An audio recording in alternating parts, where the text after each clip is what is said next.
Tax बचाने के चक्कर में पति ने पत्नी के नाम से 80 लाख रुपए की प्रॉपर्टी खरीदी।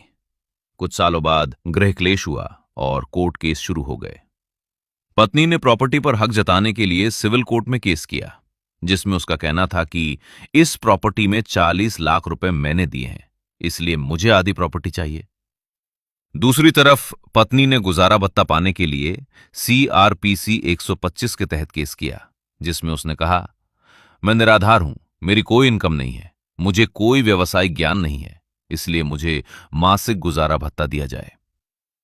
अब पति की तरफ से दोनों केस की सर्टिफाइड कॉपी निकालकर प्रॉपर्टी केस का कथन गुजारा भत्ता केस में और गुजारा भत्ता का कथन प्रॉपर्टी केस में पेश किया गया।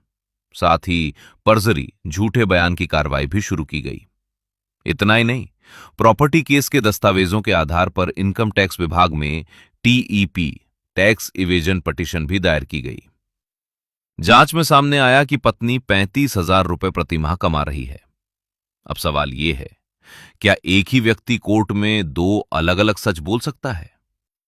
मामले की पूरी सच्चाई जानने के लिए हमें सब्सक्राइब करें और ऐसे ही मामलों की सच्चाई देखने और जानने के लिए हमसे जुड़े रहें।